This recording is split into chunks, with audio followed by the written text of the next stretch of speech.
Welcome back, my Duelist friends. Casual Duelist here. Happy Friday. It's almost the weekend. Let's get into another deck profile this week. Little bit of a bonus. I told you guys I was going to start sneaking these ones in. As far as the other three Energizing Element builds, we did cover the Earth Toolbox. Now it's time for the Water Tacklebox. I'm going to call it that. It's going to be a Water Tacklebox. Because it's funny to me. And yeah, that's what we're going to do.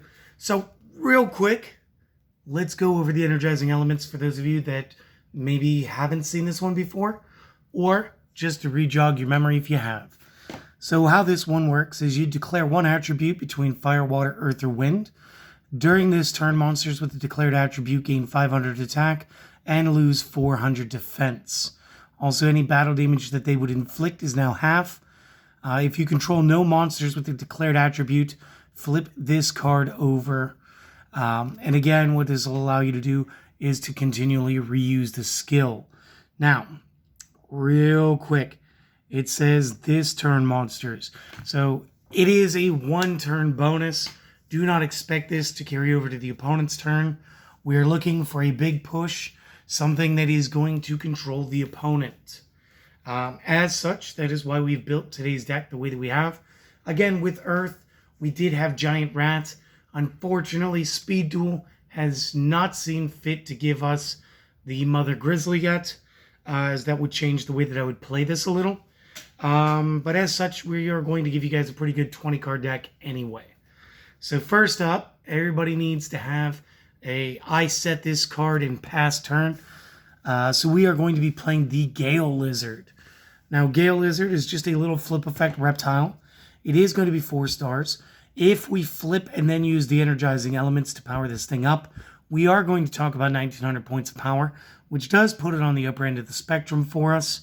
The flip effect is target a monster that the opponent controls and return that target to the hand. So again, we could set this, they run it, they flip it, big monster goes away. And if you ended up hurting a card with like Cosmic Cyclone or Night Beam because you changed the main deck or you're in game 2, whatever you like, and you hit Waking the Dragon, this is a perfect way to get rid of fusion monsters. No need to have to deal with those things for too long. Next up, you are going to need one beatdown card. So we're going to play 3 copies of the High Tide Gyojin. Currently, it just happens to be the toughest level 4 water monster in the game. It's 1650. And again, I kind of like the way it looks. I think it looks awesome. So again, capitalize, play 3 of it. And then you're going to have your techish monster. 3 copies of the Hydrogeddon. Now, this has a cool synergy with Bastion anyway. Because in the show, he does play a monster called the Water Dragon or the Aqua Dragon. I'm forgetting which one it is. I think it's Water Dragon. And it's actually a pseudo-fusion of 2 Hydrogeddons with 1 Oxygeddon. It's dinosaurs into an Aqua. And again, he plays like a chemistry-based build. Later on, he would play Carbonetton to go into Hyozanryu, which is a crystal dragon. So again, it makes this whole joke about carbon turning into crystal under pressure. Hydrogeddon, however, is almost a must for me anytime I play a water deck because of its ability to rapidly increase the amount of characters I have on my side. Real quick, let's just hit the effect. When this destroys an opponent's monster by battle, it sends it to the graveyard. You may special summon another copy from your deck. So again, you play 1, you could end up with all 3 on your side of the field before the end of the turn. We are not playing a 10th monster. We are not playing any tribute monsters. We wanted to make this a tackle box of level 4s. And again, later on, if we do get the Mother Grizzly, guys, expect me to change this out a little bit. I'll probably drop the Gale Lizards down a little bit, go into Mother Grizzlies, and then add in... Oh, man, I just looked at him. Lost Blue Breaker would be an excellent addition to this. And again, since we're going to get 5Ds sometime after GX wraps up, there will be the time that we will end up with cards like Deep Sea Diva for tuner monsters that will also help us play the Blue Breaker a little more efficiently that way as well. Let's go into our spells real quick. We are going to be using 3 copies of Book of Moon. Again, Book of Moon is going to be just insanely good. If there's multiple attacks incoming, you've got your Gale Lizard. It's perfect. Gale Lizard can flip and absorb one of the hits, bounce another. Book of Moon can take out the other. If you're looking at a full 3-monster mosh pit joining at you. It's also going to lead into our next card, as well as weakening monsters for the Hydrogeddon to try to go ahead and replicate, not just shutting down the monster effects. We're also going to be playing 3 copies of the Nobleman of Crossout. We absolutely do not want face-down monsters to appear. And once we start swarming up the field, once we do some control with the Gale Lizard, we may end up seeing this. Plus, we can influence this with our Book of Moon. So again, very good.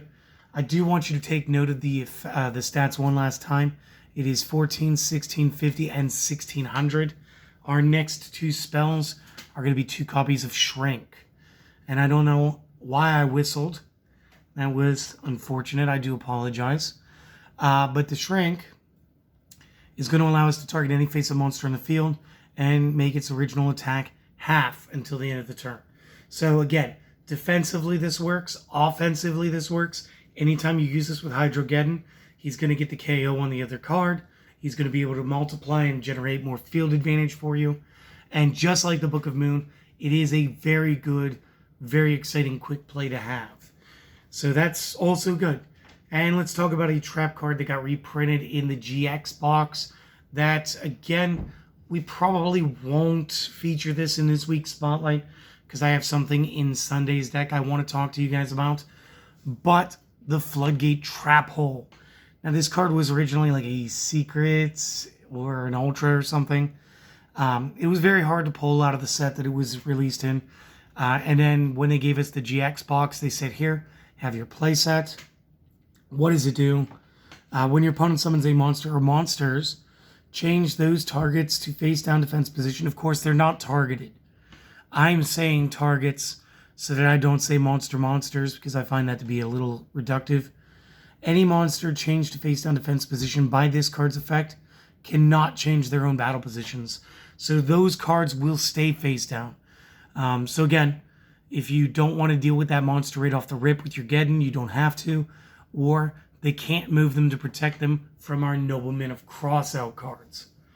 And then that's it. 20-card main deck. Let's get you guys the extra deck.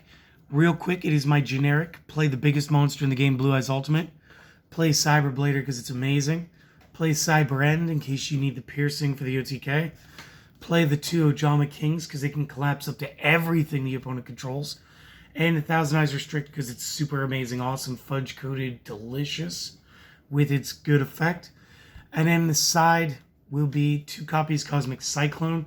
Again, if you find that your opponent's going to lean more into a defensive strategy, we may want to take those options off the board and not allow them to have them.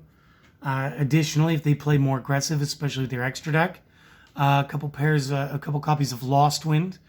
Now again, you could swap out these Lost Winds. These are not as necessary this time round because we do have the 3 Books of Moon and the 3 Floodgate Trap Holes filling the same role. But again, this would be another way to half the monster and or take away its effect. So again, your opponent barrels down on you with the Cyber End Dragon. Not only is it going to go down to 2k, it no longer has piercing. So again, little trade-off. You guys play it both ways. Let me know how you guys feel about it. And then, of course, last but not least, my copies of Waking the Dragon. The thing that really lets me play my extra deck in any deck without needing to actually play cards to play them. So guys, just real quick, this is our water Tacklebox, as opposed to a toolbox. I thought it was fun. I do hope that you guys enjoyed this. If you did, consider supporting the channel. How do you do that? Simple. Like, comment, subscribe, share the channel with your friends. You don't have to do that if you don't want to. I am going to ask you one favor that I think is the most important one of all of them. And that is I want you guys to go out and try to have a great day. Again, it's Friday. Tomorrow starts our weekend content. We'll have a tech analysis. We'll get Speed Duel Sunday out of the way. Next week, we've got a couple of requested 3-time structure deck builds that I'm going to go ahead and get taken care of. I think that's going to be nice and fun. And maybe take a vote down in the comments section today. This concludes the water variant of Energizing Elements, and we've got the earth attribute of Energizing Elements. Do you guys want fire or wind next? Let me know, and do the things or don't. Have a wonderful day, and I hope to see you guys next time. Later, my friends.